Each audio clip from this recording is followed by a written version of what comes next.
Today I'm going to present our ongoing work, which is entitled Assessment of Remoteness in Base of Conspiration Products for Holistic Region in Central Morocco. Please bear in mind that the results I'm going to present today are just preliminary and not final, so they are subject to be changed.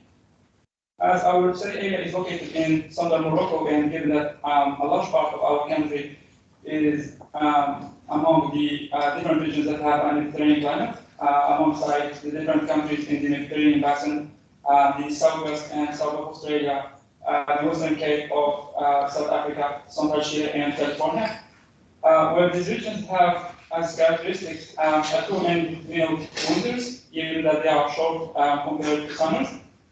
And also they have a summer season which is warm and dry. And also there is a sufficient sunlight, and especially during the summer season.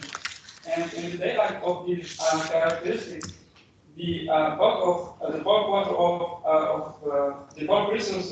water resources of Morocco is used by agriculture, with irrigation accounting of 85%. Compared to domestic use, which use nearly 10% of the water resource and 5% which is reserved to industry. And in the context of water scarcity or the scarcity or global scarcity of water resources in the world right now, the information of how much water is consumed by different crops by the use of evapotranspiration is crucial in order to optimize the water allocation between different competing sectors. If we're looking at evapotranspiration from a hydrological point of view, it might seem a bit simpler to be estimated, as we can say that it is the sum of evaporation and transpiration. However, the process gets progressively more complicated as evapotranspiration is controlled by different physical fluxes and variables that need to be estimated in order to estimate the global evapotranspiration. And in order to estimate evapotranspiration, there are roughly two big categories of methods that we can use. The first category of methods are direct ones, which are consisted of some different institute instruments that can estimate different fluxes. And after storing and preprocessing the data, we can have final results of evapotranspiration. These kind of methods have as an advantage being locally accurate, and they have a strong competitiveness, so we can have data on a daily basis. On the other hand, these kinds of instruments are very expensive and time-consuming, and also they are only applicable on a local scale, and they need consistent and continuous maintenance in order to deliver always a trustworthy data.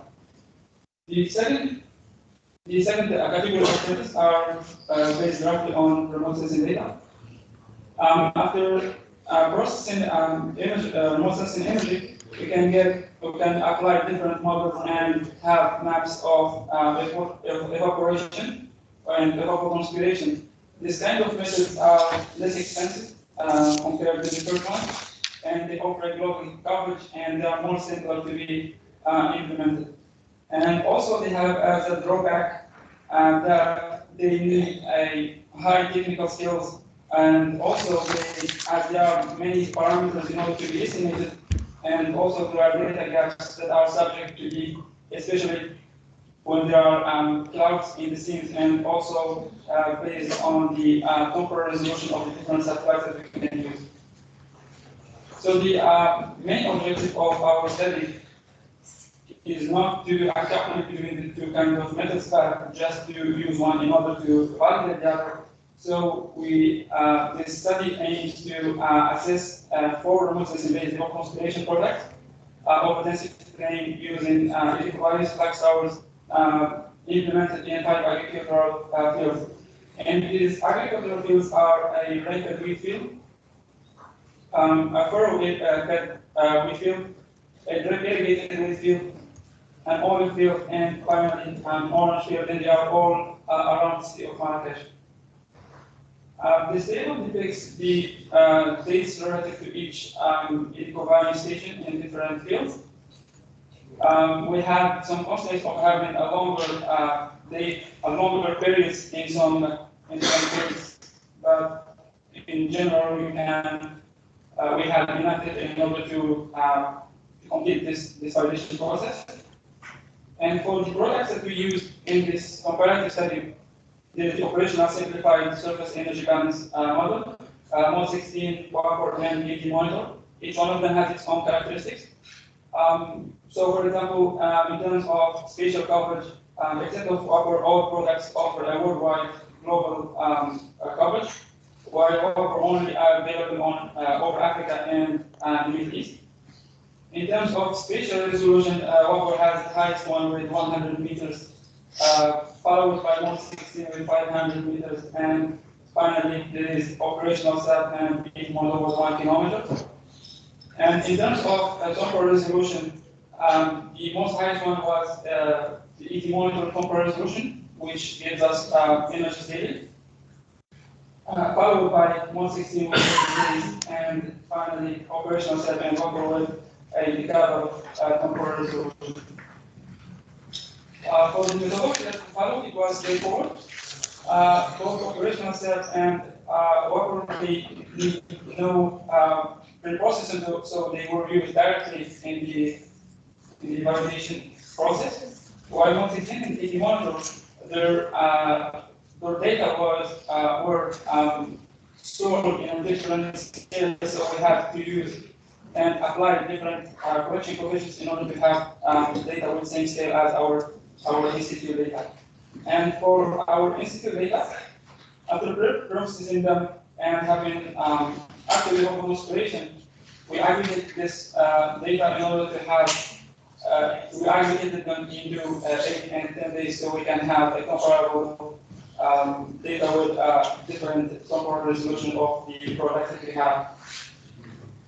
And for the results, I'm going to start with the orange field. Both operational set and Wapor in the first and the third rows, they showed a good, they followed the trend of seasonality, even though the magnitude is not well achieved. While Mod 16 in the second row, it was capturing the trend of seasonality, but it was in the inverse, so which gave us a low and a negative correlation. And in the monitor, it was a bit special in the last row because it was capturing well in terms of seasonality during low temperature periods. And when summertime comes, it captures the opposite of the trends, which gives us also a negative correlation. For the oil field, we had some problems with data gaps, so that's why we cannot judge strictly whether the trends of seasonality are well captured or not. But operational side in the first row, it shows somehow that it followed the trends.